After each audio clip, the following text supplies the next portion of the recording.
सर्वभूतानां त्वामिहोपग्रहे श्रिया मनसः काममाभूदित्वाचः सत्यमशीमहि पशूनां रूपमन्नस्य मयि श्रीश्रयतां यशः कर्दमेन प्रजा भूता मयि सम्भव कर्दम श्रियं वासय मे कूले मातरं पद्ममालिनीम् आपस्रजतु स्निग्धानि चिकुलितव समे गृहे नीचदेवीं मातरं श्रियं वासय मे कुले आद्रां पुष्करिणीं पुष्टिं पिङ्गलां पद्ममालिनीम् इन्द्रां हिरण्मयीं लक्ष्मीं जातवेदो महावः आद्रां यः करणीं यष्टिं सुवर्णां हेममालिनीम् सूर्यां हिरण्मयीं लक्ष्मीं जातवेदो महावः ताम् आवह जातवेदो लक्ष्मीमनपगामिनीम् यस्यां हिरण्यं प्रभूतं गावो दास्यो सुमन्विन्देयं पुरुषानः यशुचि प्रयतो भूत्वा जुहुयादाज्यमन्वः सुप्तं पञ्चदशरचं च श्रीकामः सततं जपे बोलिए महालक्ष्मी माता की जय।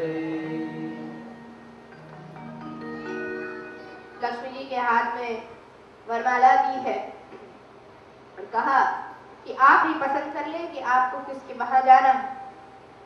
दैत्यों की पंक्ति में तो देखना ही नहीं था, देवों की पंक्ति में आगे बढ़ी। बहुत ही सुंदर वर्णन आता है। आखिर में विष्णु के सामने आकर खड़ी रही। सभी प्रकार से श्रेष्ठ ऐसे ये देवादिदेव दिखे हैं। रंग रूप गुण सभी में उच्च वैसे भगवान श्री विष्णु के गले में लक्ष्मी जी ने वरमाला पहनाई है। उस दिन से हुआ बोलिए श्री लक्ष्मी नारायण देव की जय।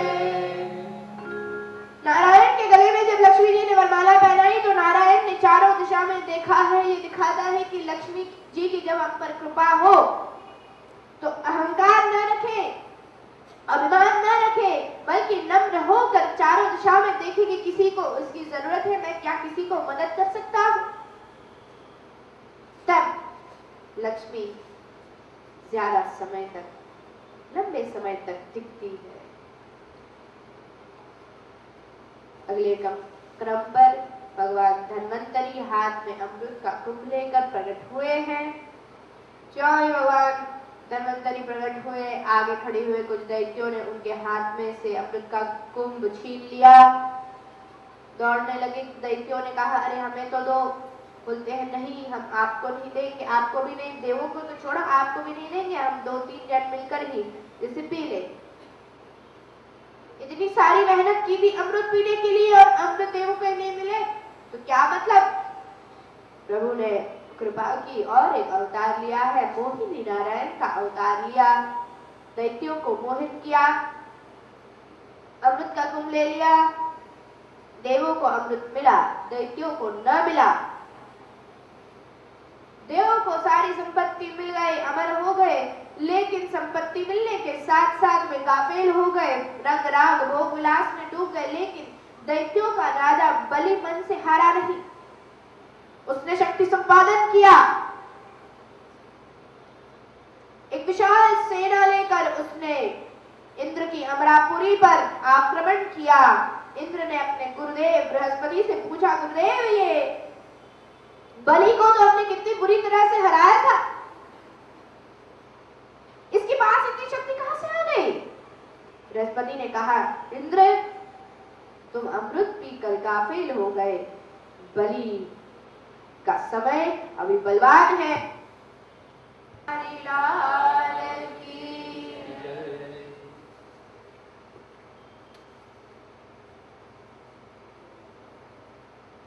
देवों को बृहस्पति जी ने कहा है कि तुम मरोगे तो नहीं, लेकिन प्रश्न होता है कि देव भाग क्यों गए। हाँ, अभी कुछ दिनों पहले इस बात की चर्चा हो रही थी और हमारे पंडित जी जो है यहाँ पे दीपक जी, उन्हें कहा बहन मैं आपसे एक जोक कहूँ। मैं कथा में गया था, मैं सुन रहा था, उन्होंने प्रश्न पूछा कि देवतागण भाग क्यों गए, अमर तो थे, मर तो नहीं सकते थे, फिर बलि को देखकर क्यों भाग गए। तो उन्होंने मुझसे कहा कि वो मर नहीं सकते थे, लेकिन लूले लंगड़े तो हो सकते थे, हाथ पैर तो जा सकते थे, उनके आंखें जा सकती थी। अमृत जीवन देता है, लेकिन शरीर ही टूटा फूटा हो तो क्या काम, इसलिए भाग गए। बलि की शक्ति ज्यादा बढ़ गई, देवतागण गुप्त रूप धारण करके स्वर्ग छोड़कर चले गए। अब स्वर्ग में केवल देवताओं की पत्नियां, उनके बच्चे, छोटे छोटे बच्चे बच गए थे। बलि का शासन शुरू हुआ। देवों की मां अदिति चिंतित थी, अपने बच्चों के दुख के लिए तो सही, लेकिन अदिति मां को दूसरी चिंता सता रही थी कि स्वर्ग में दैत्यों का शासन शुरू हुआ है और देवों की जो नई पीढ़ी है उस पर संस्कार किसके पड़ेंगे, दैत्यों के। छोटा बच्चा जो देखता है वो सीखता है।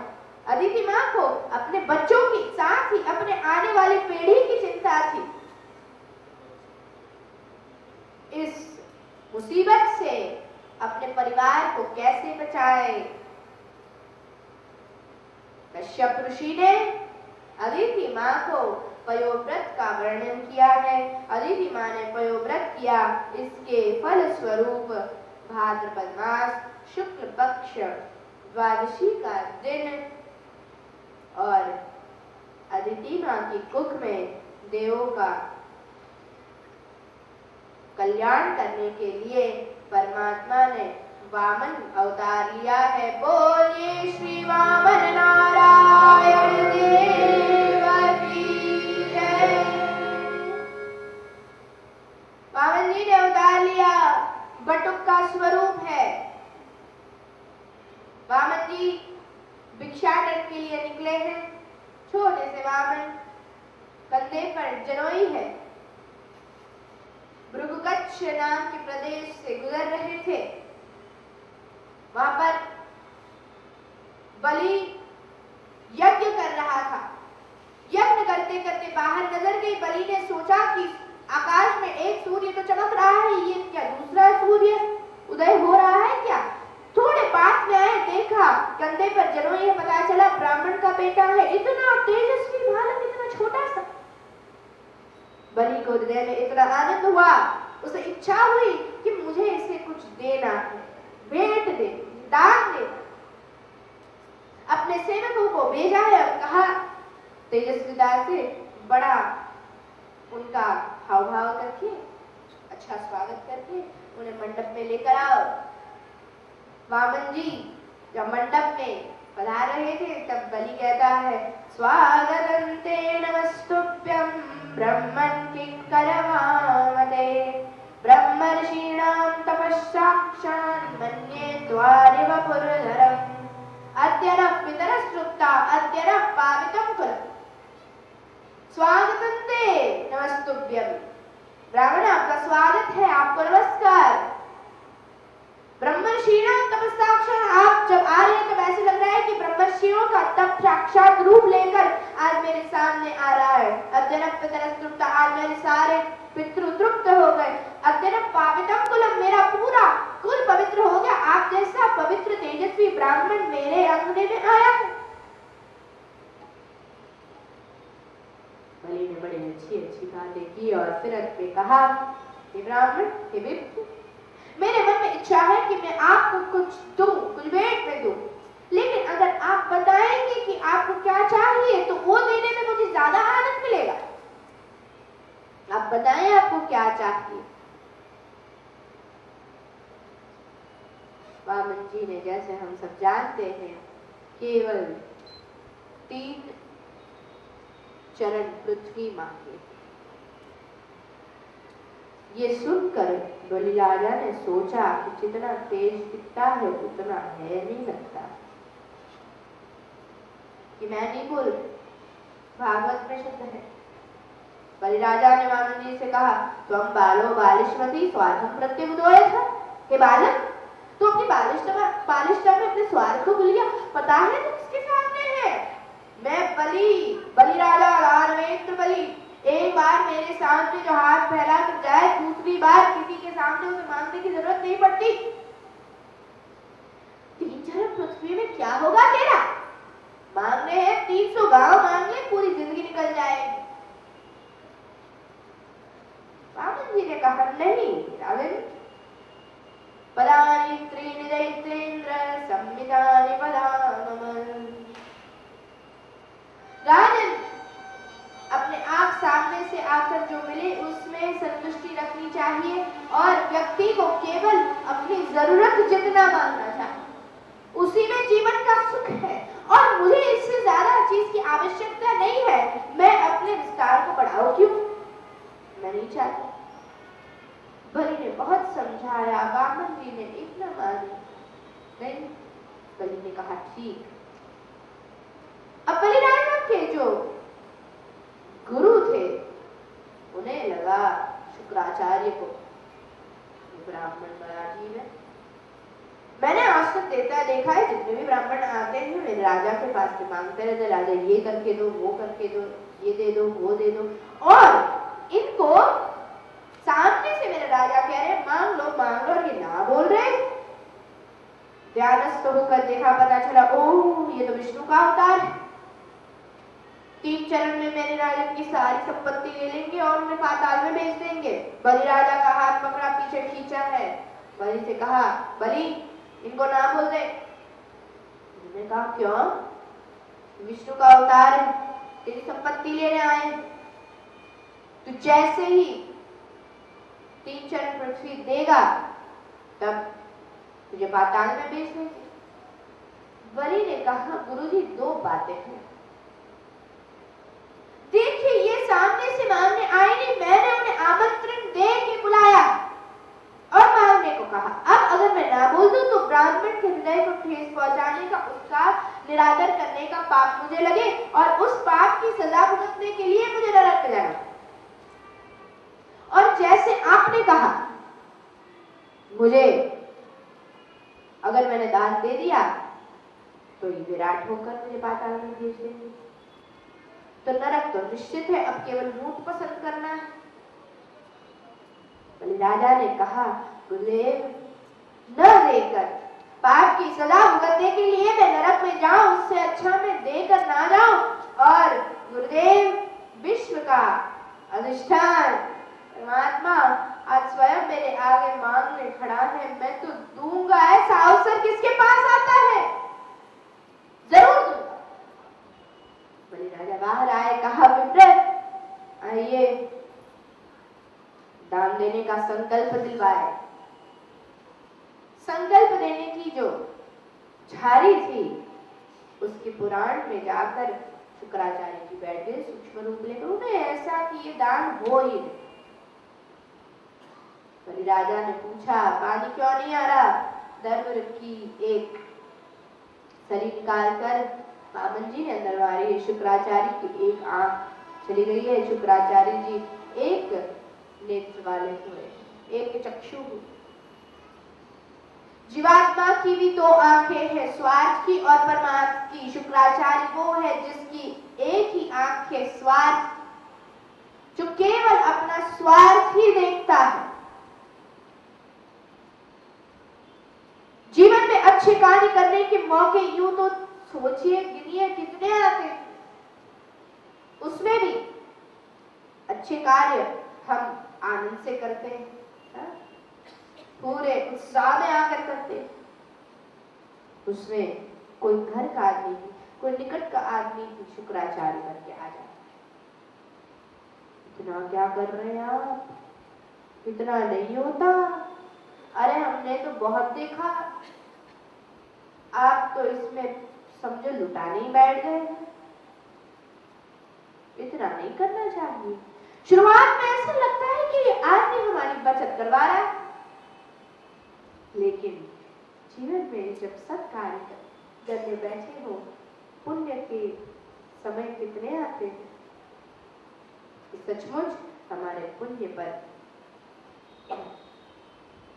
कातर हमारा है, काट रहा है हमारे पुण्य। ये शुक्राचार्य स्वार्थ के शुक्राचार्य जी को हटना ही पड़ता है।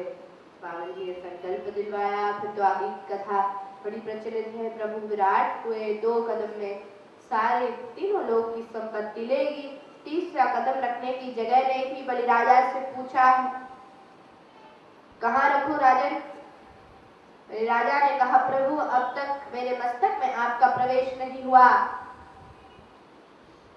परमात्मा ने बलि के मस्तक पर चरण रखा, उसे पाताल में भेज दिया है। लेकिन प्रभु बलि की दानवीरता से बड़े प्रसन्न हुए। कहा, तुम्हें तुम्हारे गुरु शुक्राचार्य ने चेतावनी दी थी, फिर भी तुम अपने संकल्प से पीछे हटे नहीं।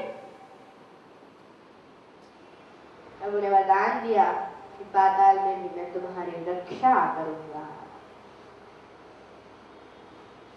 बलि राजा की रक्षा करने प्रभु हमेशा रहे हैं।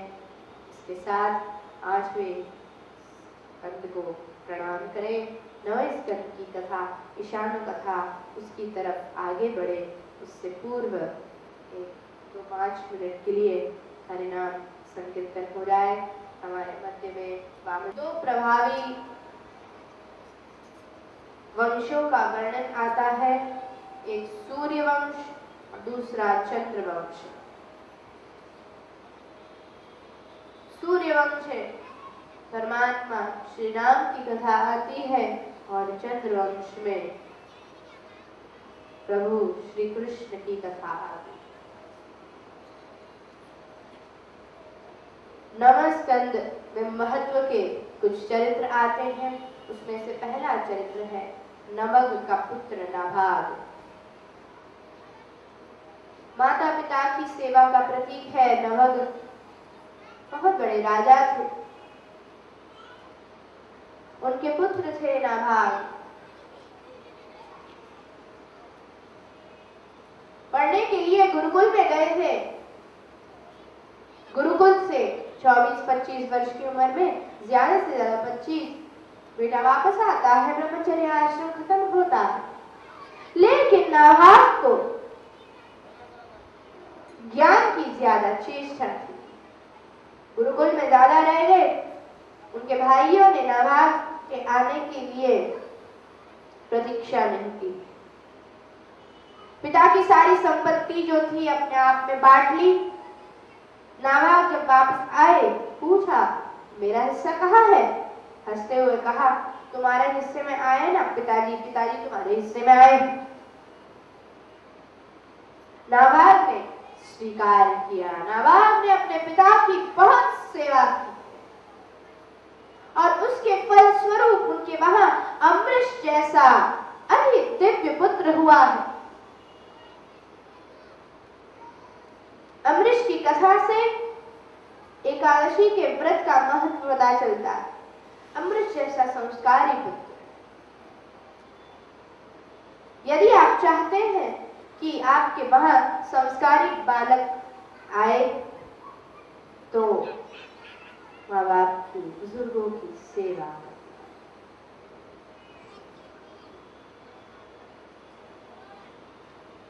सेवा चाहते हो, बालक हो, खुद सेवा करो। बच्चे बार बार मैं कह रही हूँ, देख देख कर सीखो। हमें लगता है कि 4-5 वर्ष के बच्चे को क्या पता चलता है।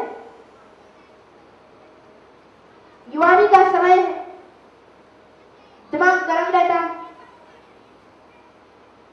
बाप रिटायर्ड हो, बाप कुछ बोल जाए, बेटा ऐसे कर रहे हो, उसके बजाय ऐसे करो।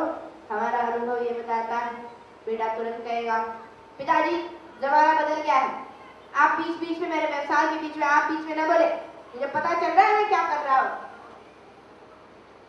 रोज शाम हो और जहाँ पिता पुत्र या संतान और माता पिता के बीच में महाभारत हो रहा हो, वहां पर संस्कारी संतान की अपेक्षा कैसे की जाए।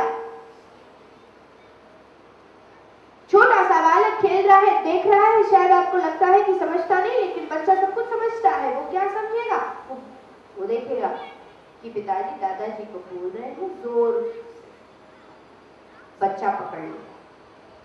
क्या सोचेगा, जिसके सिर पर सफेद बाल हो उसके साथ इस तरह से बात की जाती। अब रुक जाओ 20 साल 25 साल रुक जाओ, जब आपके सिर पर सफेद आएंगे, एक का दुगना करके सुनने की क्षमता तैयार रखना। जैसा बोगे वैसा मिलेगा। अमृत एकादशी के व्रत के लिए जाना जाता है। अपने परिवार को बताया एकादशी का उपवास क्या है। सबसे ज्यादा लोग करते हैं, लेकिन किसी के साथ ज्यादा से ज्यादा मिसअंडरस्टैंडिंग जुड़ी हुई है। एक बात कथा में रह गया है मुझसे। जय जय श्री राम। इनके द्वारा गाए हुए महामंत्र, इनके द्वारा गाए हुए संकीर्तन तो नहीं सुना पाऊंगा, पर इनको ये प्रार्थना करूंगा कि ये 2 मिनट के लिए यहाँ पर महामंत्र जरूर सुनाएं। जिस महामंत्र को सुनने के बाद इन्होंने हमारे जैसे, मेरे जैसे राक्षस प्रवृत्ति वाले लोगों को भी इसमें जोड़, पता नहीं लगता, मेरे को पता लगता है, मैं तो प्रधान बनावण है, धक्के नाल मेरे गले च माला पा के, टिक्का ला के, हाथ उत्ते फूलों की वर्षा करके फंसा रखा ने। आप भजे वजन, आप भजे वजन की मैं एक वजन है ना, और जी दोनों से भजन को नहीं देना। तो ये हमारे गोपीचंद जी सलूजा हैं, जिनका प्यार और जिसके बारे में देखो हमारी बहन से भी नहीं रोका जा रहा, कि वो भी कह रही है कि 1 मिनट मैं लूंगी। तो पहले बहन जी श्री गोपीचंद जी सलूजा को सम्मानित करेंगी, उसके बाद श्री नमस्वी पंड्या जी पहले स्वागत करेंगी हमारे योगवृंद श्री गोपीचंद जी सलूजा। बोलिए श्री गोवर्धन नाथ की जय। वैसे तो बोलना मतलब बीच में होंगे कि ये तो ठाकुर की तरफ से ही सम्मानित हो गया है। वैसे तो ये तो औपचारिक सम्मान है, लेकिन हमारे मन के भाव है कि हम रुक नहीं सकते इनका सम्मान किए बिना। वैसे तो इनको ठाकुर ने ही सम्मानित करके भेजा है। मेरे को तो रह रहा है कि मतलब कई बार ये भाव बड़ा दुखी करता है कि आज ये हमारे बीच में है। मैं कहती हूँ रहे, कई साल अभी रहे, मेरे अपनी हृदय की ये दुआ है। और मैं पूज्य आदरणीय बहन जी से भी ये प्रार्थना करूंगी कि इनके लिए जरूर कुछ हृदय से, मतलब अभी इनकी दीर्घायु के लिए थोड़ा सा कुछ आप भी अपना आशीर्वाद, शुभ आशीर्वाद अवश्य दीजिएगा। अभी हमें इनकी बहुत जरूरत है, इनकी मधुर वाणी से जो हम आनंद ले चुके हैं। मैं बीच में आपको ये बताना चाहता हूँ कि बहन जी ने शायद हमारा कार्ड पूरा नहीं पढ़ा। हर बार लिखा होता है आयोजक मानव सेवा समिति, इस बार लिखा हुआ है आयोजक गोपी संकीर्तन मंडल। इनकी दीर्घ आयु के लिए ही हमने नीचे लिखवाया है आयोजक गोपी संकीर्तन मंडल। बहन जी को कितनी बार कहा है कि जो भी यहाँ कार्य हो उसमें पूरा अपना समय दिया करें, जिससे कि आज कहने के काबिल ना रहते। नहीं पढ़ा उनको तक भी मेरा भाव पहुंच गया। जय जय श्री राधे। अब बहन जी आए और ये अपना ये युगल सरकार जी श्री गोपी जी को दे। उठाओ गोपी जी। वैसे तो इनके इष्ट जो हैं भगवान श्री राम हैं, पर ये जब भी संकीर्तन करने लगते हैं तो कहते हैं मेरे इष्ट खाता तो मैं भगवान राम का हूँ और जो है गीत गाता हूँ युगल सरकार जी के, तो इसलिए हमने इनके लिए युगल सरकार ही मंगाए हैं जी। वेद जी आए और इनकी पत्नी, वेद जी की पत्नी भी आई हुई है, कृपया सामने आए, अपने बुजुर्गों के साथ खड़े हों। और ऐसे ही जैसे बाबूजी ने हमारे साथ, मैंने बाबूजी का कहना माना था और उनकी राह पर चला था, ऐसे ही ये बाबूजी अपने का कहना मान के इनके राह पर चलेंगे। उधर से बोल श्री वृंदावन बिहारी लाल। मैं इसके लिए माफी चाहता हूँ, समय तो है कथा का, पर कुछ कार्य ऐसा है, गोपी जी ये ना स्वास्थ्य ठीक ना होने की वजह से उन्होंने पहले जाना है, इसलिए मैं आपके 2-4 मिनट खराब कर रहा हूँ, उसके लिए माफी का हकदार हूँ। मैं आपसे प्रार्थना करूंगा कि आप छोटा समझकर मुझे माफ कर दें। बोल श्री गोवर्धन श्री कुकरेजा साहब,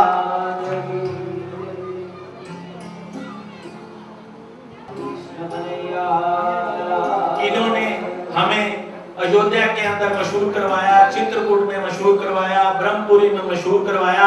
मैं तो कहता हूँ सारे देश में ही अगर ये स्थान अगर मशहूर है तो गोपी संकीर्तन मंडल की वजह से मशहूर है। श्री गोपी चंद जी ने जगह जगह जाके अपना संकीर्तन इतने भाव से लोगों को सुनाया है कि जिसका आनंद जब भी हम लोग पहुंचते हैं तो लोग दूर से कहने लग जाते हैं कि गोपी संकीर्तन मंडल वाले आगे, गोपी संकीर्तन मंडल वाले आगे। कहते हैं कि एक व्यक्ति अगर घर में, हमारे नगेश जी मेरे दोस्त, मेरे प्रिय मित्र, जो कि अभी पिछले साल ही स्वर्ग सिधार गए हैं, वो ये कहते थे कि घर में अगर एक भी अच्छा बच्चा पैदा हो जाए तो अपनी 21 पुश्तें तार देता है, 7 आगे वाली, 7 पीछे वाली और 7 आपके नानके वाली। अब ये पता नहीं हमारे को कैसे तार गए, ना तो इनके आगे वाले थे, ना इनके पीछे वाले थे, ना इनके नानके वाले थे। श्री गोपीचंद सलूजा जी के लिए ताड़ियां। श्री गोपीचंद जी सिलेक्शन दे रखी थी, श्री गोपीचंद सलूजा जी को ढूंढा और श्री गोपीचंद जी सलूजा ने मेरे को मुक्का मारकर या धक्के से प्रधान बना दिया। इन्होंने मेरे में क्या देखा मुझे समझ नहीं आया। अब हमारे श्री केसी जी अनेजा शाल उड़ाकर हमारे बाबूजी श्री गोपीचंद जी सलूजा को सम्मानित करेंगे।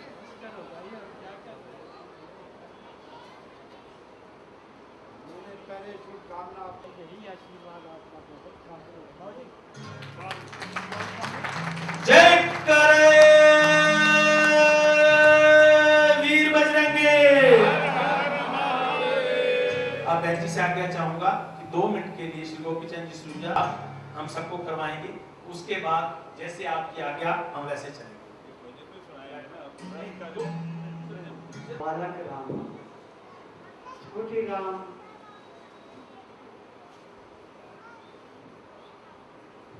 बिल्कुल छोटे राम मेरे इष्ट देव हैं। और मैंने पहले भी ये बात कही है कि हम गाते राम जी के गुण हैं, आते कन्हैया का जो पहले कहते थे वही को अभी 1 मिनट में क्यों बदल रहे हो? समय देख के बदल रहे। हाँ, कन्हैया वैसे कोई भेद तो है नहीं, तो विनोद की बात है और महामंत्र का 1 मिनट का जाप, बस ज्यादा नहीं।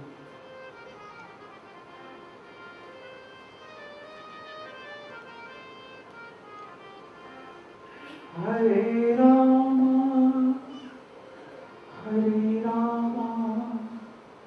राम राम हरे हरे, हरे रामा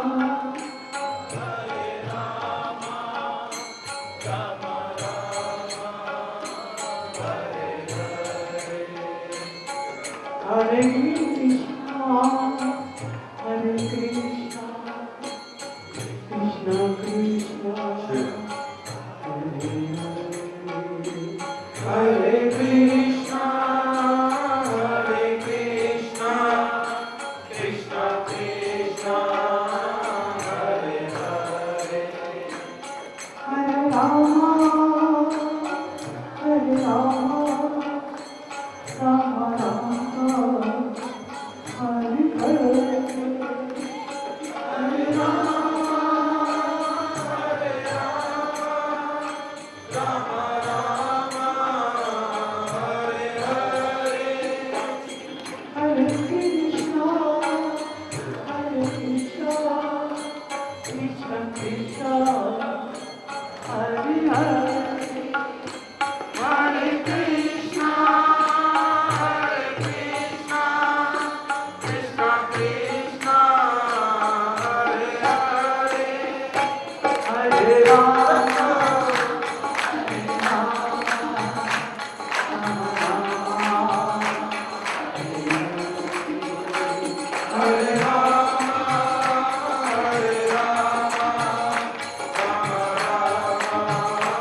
से आई हैं, उनके विचार कथा के रूप में सुने। आज थोड़ा सा बहनों से और भाइयों से हमारी प्रार्थना है, आज श्री कृष्ण जन्म है, छोटे से ललना का जन्म है। कृपया अगर आधा घंटा लेट भी हो जाए तो किसी तरह की चिंता ना करें, अपने घर में किसी डांट भी पड़े उसकी भी चिंता ना करें, और कृपया जल्दी उठने का कष्ट ना करें, कि थोड़ा सा समय श्री कृष्ण जन्म की वजह से, और उसमें आपको आनंद भी आएगा, आपको उत्साह भी मिलेगा। उत्साह ही उल्लास है, उल्लास ही उत्साह है। अगर आप अपने मन से चाहत कहते हैं दिवाली है तो दिवाली का आनंद है, अगर आपका मन ही उस दिवाली को नहीं मानता तो कोई दिवाली नहीं है। इसलिए आज श्री कृष्ण जन्म का आप आनंद लीजिए, और थोड़ा समय अगर ज्यादा लग जाए तो कृपया शांति बनाए रखिए। बैठना, उपवास का दिन परमात्मा के नजदीक बैठने का दिन है, परमात्मा के करीब जाने का दिन है, भक्ति का दिन। वो कहते हैं भक्ति करनी है, क्या कहेंगे समय नहीं है, भाई हमें और भी तो कामकाज है। ठीक है, उपवास के दिन कामकाज हम क्यों करते हैं? क्योंकि रोटी कमानी, पेट भरना। ऋषियों ने कह दिया एक दिन हम पेट के लिए काम नहीं करेंगे तो चलेगा, भक्ति करो। आयुर्वेद में भी कहा है लंगरम परम औषधम, सभी दवाइयों से बेहतर दवाई है एक दिन खाने का उल्लंघन करो, मत खाओ, स्टे एम्प्टी। आपकी पूरी सिस्टम, पूरा शरीर स्वच्छ हो जाता है, क्लीन हो जाता है। एकादशी के व्रत का महत्व समझाया। उपवास का अर्थ है भक्ति करना। जिस दिन खाने का बिल्कुल भी महत्व नहीं था, उस दिन को हमने खाने में ही डाल दिया। ये खाना चाहिए, वो खाना चाहिए, ये नहीं खाना चाहिए, वो नहीं खाना चाहिए। शास्त्रों में बताया है कि शक्य है कि भूख ही आपके भक्ति के मार्ग में बीच में है। शायद मन परमात्मा में न रहे तो अंत में कहा फलाहार करो। फलाहार, फल खाना, फराड़ नहीं, फलाहार का हमने फराड़ कर दिया। तुलसी का पत्ता ना, उसमें से हमने केले का पत्ता। एकादशी में भक्ति का महत्व है। उपवास मन पर आत्मा का नियंत्रण बनाता। शक्य है 12 बजेंगे, रोज आपको 12 बजे खाना खाने की आदत है, उपवास के दिन भी 12 बजे मन कहेगा ला भूख लगी है, खाना ला, खाना ला, खाना ला। लेकिन मन को ट्रेन करना है कि नहीं, आज नहीं मिलेगा। इंद्रियों पर कंट्रोल सिखाता है, उपवास सिखाता है। कितना अजीब लगे, यहाँ छोटे शहर में अब तक तो मैंने ऐसा दृश्य नहीं देखा, लेकिन हमारे बम्बई में, मरीलैंड में या कोई भी जॉगिंग ट्रैक पे सुबह सुबह आप देखेंगे बड़े से बड़े बड़े व्यापारी, बड़े बड़ी शेखानियां अपने कुत्ते को लेकर वॉक पर निकलते। अपने बच्चों का इतना ख्याल नहीं रखते जितने अपने कुत्तों का ध्यान रखते। कुत्तों को लेकर वॉक पर निकलते। यूं तो होना यूं चाहिए कि कुत्ता पीछे चले या तो साथ में चले और मालिक आगे चल रहा है। कई बार ऐसा होता है कि कुत्ता आगे भाग रहा है और मालिक पीछे पीछे भाग रहा है। ऐसा पता नहीं चलता कि मालिक वॉक पर लेकर आया कुत्ते को या कुत्ता लेकर आया मालिक को। हंसी आ गई ना सुनकर। हमारे जीवन में भी यूं ऐसे ही कुछ होता है। यूं तो होना यूं चाहिए कि आत्मा जो बोले उस तरह बुद्धि, मन, चित्त को चलना चाहिए, पीछे चलना चाहिए या तो साथ में चलना चाहिए। सात्विक वृत्ति है पीछे चलना, राजसी वृत्ति है साथ में चलना, संसार और भक्ति को साथ में चलाना। लेकिन मुश्किल तब होती है जब मन आगे बढ़ते रहता है, इच्छाएं आगे बढ़ती है और उसके पीछे जीवात्मा भागते रहता है। मन कहेगा अब ये मूड है, मुझे ये मन हो रहा है, और तुरंत हम कैसे भागते हैं उसके पीछे। मूड चीज क्या है? जब तक मन पर नियंत्रण नहीं आएगा तब तक आत्म कल्याण करना, अंत निरीक्षण करना मुमकिन नहीं। एकादशी के व्रत से ये सारी लाक्षणिकताएं बताई। उसके बाद हरिश्चंद्र के चरित्र का वर्णन आता है। उसने स्वप्न में भी दुर्वासा मुनि को जो वचन दिया था, मुझे तेरा राज्य देगा, और एक बार हकीकत में दुर्वासा मुनि आकर कहा, राजा तूने मुझे वचन दिया था, याद है? राजा ने कहा, हाँ बिल्कुल। गद्दी छोड़कर यूं ही पहने हुए कपड़े से निकल पड़े हैं, और बात समझने जैसी कैसी, हरिश्चंद्र ऐसा हो नहीं, उनकी पत्नी और उनका बेटा भी साथ में निकल पड़ा है। पिताजी, हमारी जिंदगी आपके साथ बंधी हुई है। घर के संस्कार हेड ऑफ द फैमिली पर किस तरह से आप अपने परिवार को बांधना चाहते हैं, किस तरह से आप चलाते हैं, इतने प्रेम का राज्य को छोड़कर पिता के साथ चला, राज्य को छोड़कर पति के साथ चला। सत्य प्रियता का वर्णन आज सपने में तो छोड़ो, हकीकत में दिए हुए वचन भी लोग भूल जाते हैं। हरिश्चंद्र की कथा से सत्य प्रियता का वर्णन किया। उसके बाद रघुनाथ गाथा गाई है। श्री शुक उवाच खट्वांगात् दीर्घबाहुश्च रघुस्तस्मात् पृथुश्रवः। सुखदेव जी वर्णन करते हैं, राजन परीक्षित, अयोध्या नगरी, युद्धम अशक्या अयोध्या, जहां पर युद्ध मुमकिन नहीं वो अयोध्या, सरयू नदी के तट पर है अयोध्या। रामायण यह त्याग की कथा है। त्याग के सारे शिखर आपको रामायण में मिलेंगे। सरयू यानी भक्ति के तट पर शांति की नगरी बसती। अयोध्या कांड में केवल एक बात हुई है, ध्यान रखिएगा। चार भाई राम, लक्ष्मण, भरत और शत्रुघ्न। शत्रुघ्न की ज्यादा बात नहीं आती रामचरितमानस में, लेकिन एक ही बात कही है अयोध्या कांड में। जब श्री राम वनवास चले जाते हैं, भरत अपने ननिहाल से आते हैं शत्रुघ्न के साथ, तो पता चलता है कि कैकेयी ने ये दो वर मांगे, उसकी वजह से भाई को राज्य छोड़कर जाना पड़ा।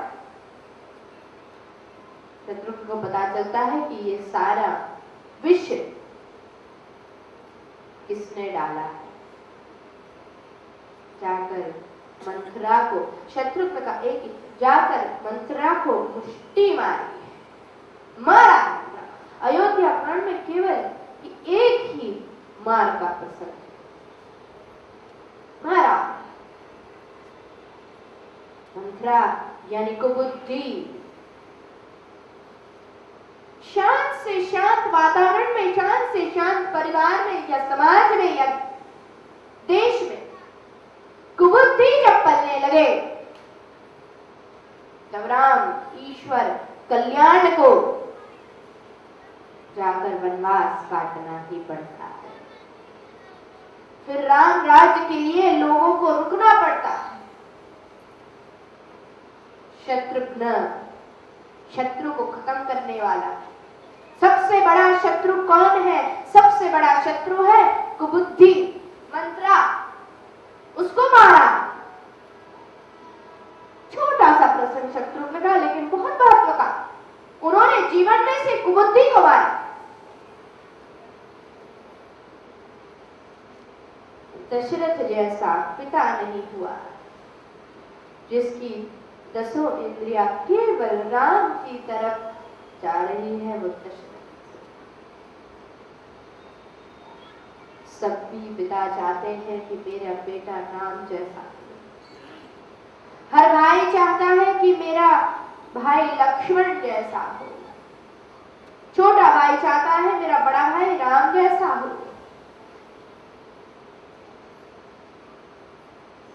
हर कोई चाहता है कि मेरा भाई भरत जैसा संत हो। गद्दी यूं ट्रे में लाकर सामने से आई है। कभी सपने में भी नहीं सोचा था कि मुझे गद्दी पर बैठना।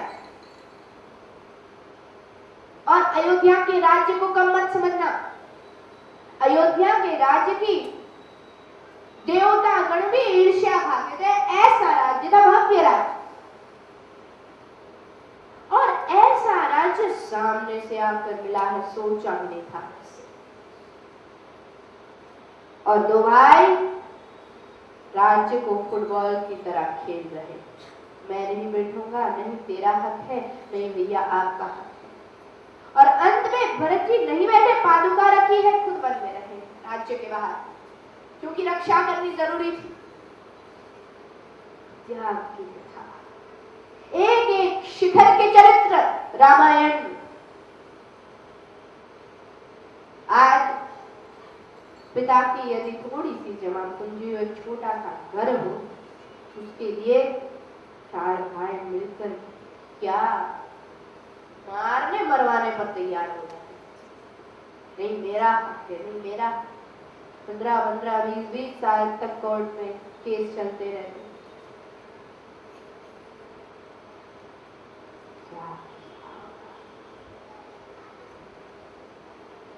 दशरथ राजा की 3 रानियां थी, कौशल्या, सुमित्रा और कैकेयी। पुत्र कामेष्टि यज्ञ किया, यज्ञ का प्रसाद तीनों रानियों में बांटा। रानियों की इच्छा पूर्ति के लिए राजन निकले हैं जब रानियां गर्भवती हुई। कैकेयी ने कुछ वस्त्र अलंकार मंगवाए, भिजवा दिए। सुमित्रा ने इच्छा की कि मुझे अलग महल में नहीं रहना, मुझे मां कौशल्या के साथ रहना है। दशरथ राजा ने सोचा, कैसी है ये शोक्य सौतन की सेवा करने का मन हो रहा है। इसके वहां जिनका जन्म होगा वे अतिशय सेवाभावी होंगे। मां कौशल्या के महल में प्रवेश होते समय ऐसा लग रहा है जैसे मंदिर में प्रवेश कर रहे हो। पूछा, रानी क्या इच्छा है? कौशल्या मां कहती है, इच्छा तो अपूर्णता की निशानी है, मैं तो पूर्ण हूँ। पूर्णमदः पूर्णमिदं पूर्णात् पूर्णमुदच्यते पूर्णस्य पूर्णमादाय पूर्णमेवावशिष्यते।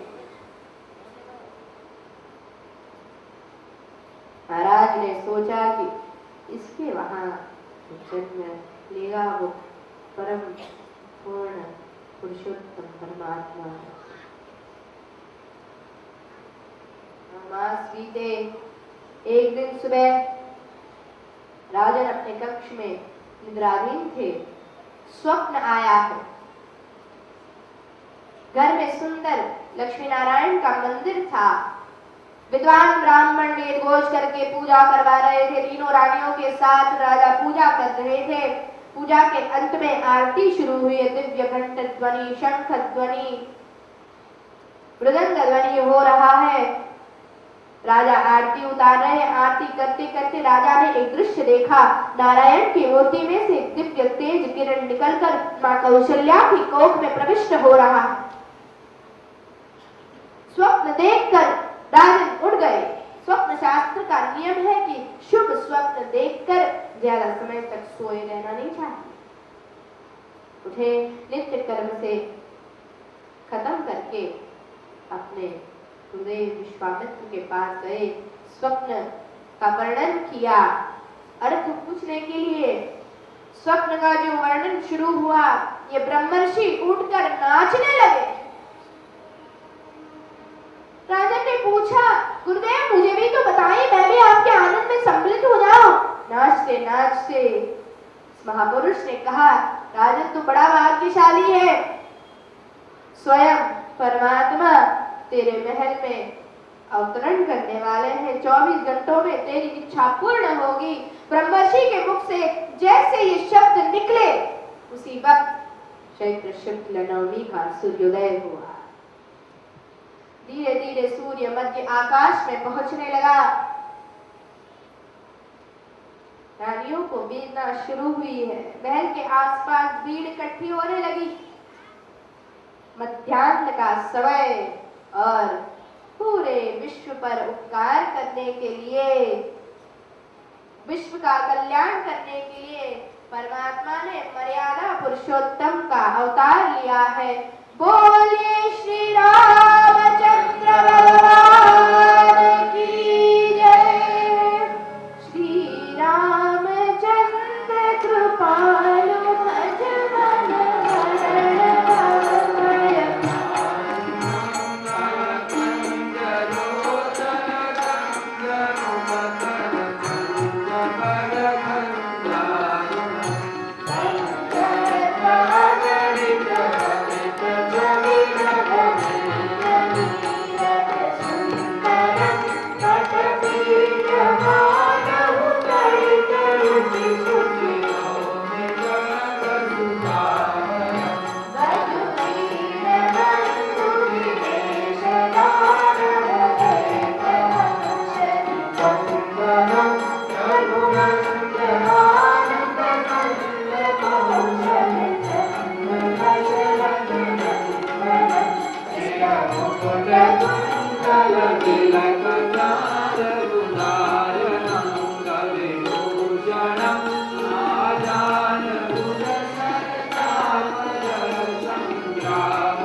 जिनके गुणगान गाकर भी ऐसा लगे कि अब बहुत कुछ रह गया है, उनके बारे में 2 मिनट में बोलना अशक्य है, बिल्कुल।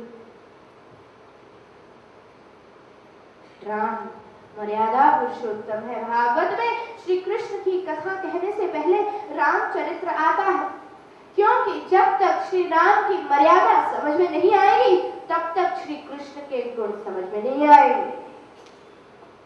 पूर्ण पुरुषोत्तम को तब तक समझना नामुमकिन है। राम बिल्कुल सीधी लाइन पर चलने वाले हैं। राम का जीवन ऐसा है कि उसको आप समझे बिना, अंधे होकर उसको आप फॉलो करें, उसको आप अपने जीवन में उतारें, वो ठीक ही होगा। श्री कृष्ण के चरित्र को समझना पड़ता है।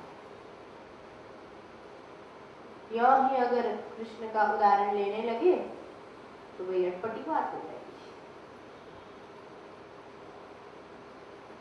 कन्हैया नटखट, देखिए 2 बार मैं बताओ, अभी ही परमात्मा ने कुछ संकेत किया, अभी बात याद आई है मुझे। रामायण में प्रसंग है,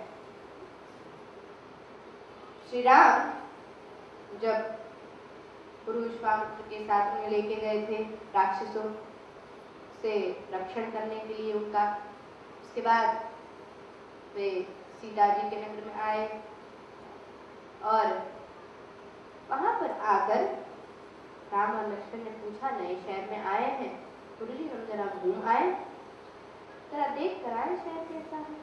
और राम इतने मर्यादा पुरुषोत्तम है, राम जी ने पूछा नहीं, इच्छा है, छोटे भाई से कहा लक्ष्मण जाकर गुरुजी से आके लेता है। गुरुजी ने कहा ठीक है, उसने पूछने की क्या बात है राम, मुझे तुम पर पूरा भरोसा है, जाओ।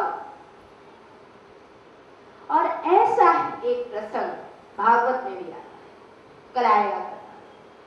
जब श्री कृष्ण और बलराम मथुरा आते हैं, नंद बाबा गोपजनों के साथ पहले पहुंच गए हैं, एक उपवन में रहने की व्यवस्था की है, खाना वाना खाकर फिर कृष्ण जाकर नंद बाबा से पूछते हैं, बाबा हम जरा मथुरा देख कर आए, बाबा पहले कहते थे बिल्कुल नहीं, तू उधर से हिलेगा नहीं, क्योंकि पता है ये जहां भी जाएगा कुछ न कुछ करके आएगा, बिल्कुल इधर से हिलेगा नहीं। राम और कृष्ण में ये फर्क है। हाँ जी, क्या बात करनी, रामायण में सभी उच्च चरित्र, अरे दशानन जैसा दुश्मन भी नहीं हुआ, रावण भी पैदा नहीं हुआ।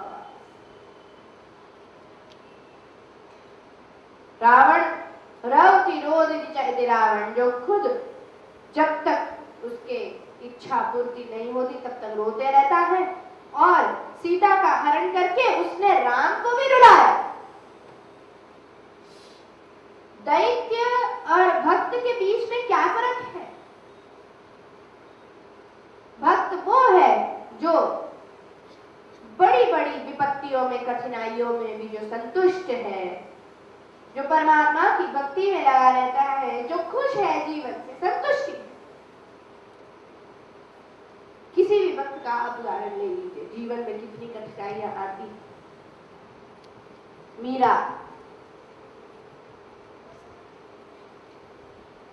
छोटी सी उम्र में पति की मृत्यु हो गई, देवर ने त्रास देने की शुरुआत की, जहर का प्याला भेजा है, अमृत मानकर पी लिया, मेरे तो गिरधर गोपाल दूसरों न कोई। संतों के संग चल पड़ी है मीरा, मेवाड़ की महारानी थी, ऐसे जा रही है, लोगों ने तिरस्कार किया, फिर भी कोई पड़ी, अपनी मस्ती में मग्न द्वारिकाधीश में एक रूप हो गई मीरा, एक हो। हमारे गुजरात में नरसिंह मेहता, कितनी कठिनाइयां थी जीवन में, छोटी उम्र में पत्नी गुजर गई, बच्चे थे छोटे छोटे, सारी जिम्मेदारियां, भाभी की ओर से कितनी विपत्तियां सुनाती रहती, कोई काम का नहीं, कोई काम का नहीं। त्रस्त होकर गिरनार में जाकर शिव जी की तपश्चर्या की है,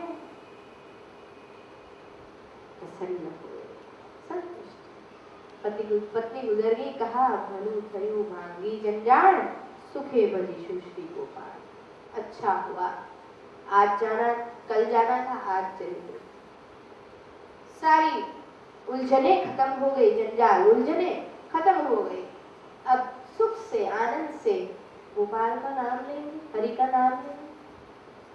नरसिंह मेहता को अपनी पत्नी प्रिय थी, हाँ ऐसा नहीं था, देखिए अच्छी है, लेकिन अगर जीवन में कठिनाई आई है तो उसका स्वीकार करें, परमात्मा का प्रसाद समझे, शायद इसी में मेरी भलाई हो। और दैत्य सब कुछ होते हुए भी जो असंतुष्ट है, जो दुखी है, जो खुद, हम कहते हैं ना, पेट को पीस पीस कर जो दुख खड़े करता है, दैत्य। रावण के पास क्या नहीं था? सोने की लंका थी, उसकी पत्नी सती थी, आज्ञाकारी बेटे थे, एक शब्द पर जान देने को हाजिर हो जाए। बड़ा भाई था, दो ही काम करता था, सोता था, खाता था, कुंभकर्ण, सब कुछ दे रखा था, चल राज्य तू चला। छोटा भाई विभीषण राम भक्त था, लेकिन उसके रास्ते में नहीं आता था, खुद का खुद छोटे में जीता रहता, भाई का मान रखता था। विभीषण ने जब रावण से कहा तुम अधर्म कर रहे हो, सीता को वापस लौटा दो, रावण ने अपने दरबार में से लात मारकर विभीषण को निकाला है, फिर भी विभीषण नमन करके निकल पड़ा है। बंधन, ऐसा भाई मिले ना, छोटा भाई ऐसा, सब कुछ था, लेकिन फिर भी पूरे विश्व में जो श्रेष्ठ हो वो सारी चीजें मुझे चाहिए। सीता के बीच में सब कुछ गवा, दैत्य। अब सोचे कि हमें हमारे जीवन में दैत्य बनना है या फिर Sanjay. It is on your attitude, आपकी मनस्थिति पर। यहाँ पर छोटी सी खिड़की मुझे मिल गई है श्री राम जी को वंदन करने के लिए। अरे विशाल चरित्र, 2 मिनट के लिए हम राम नाम की धुन बुलाए और फिर आगे कृष्ण जन्म की कथा की ओर ही हम जा रहे हैं। श्री राम जय राम जय जय राम, श्री राम जय राम जय जय राम, श्री राम जय राम जय जय राम,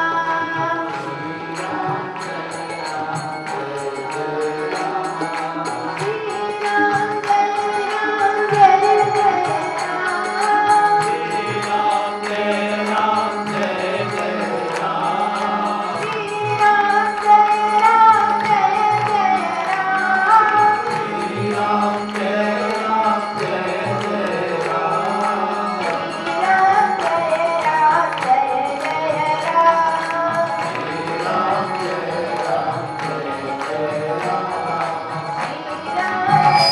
राम जय जय राम, श्री राम जय राम जय जय राम, रघुपति राघव राजा राम, रघुपति राघव राजा राम, रघुपति पावन सीताराम, पतित पावन सीताराम, बोले श्री राम जय जय राम, श्री राम जय राम जय जय राम, श्री राम जय राम जय जय राम, श्री राम जय राम जय जय राम, श्री राम जय राम जय जय राम, श्री राम जय राम जय जय राम, श्री राम जय राम जय जय राम, श्री राम जय राम जय जय राम, श्री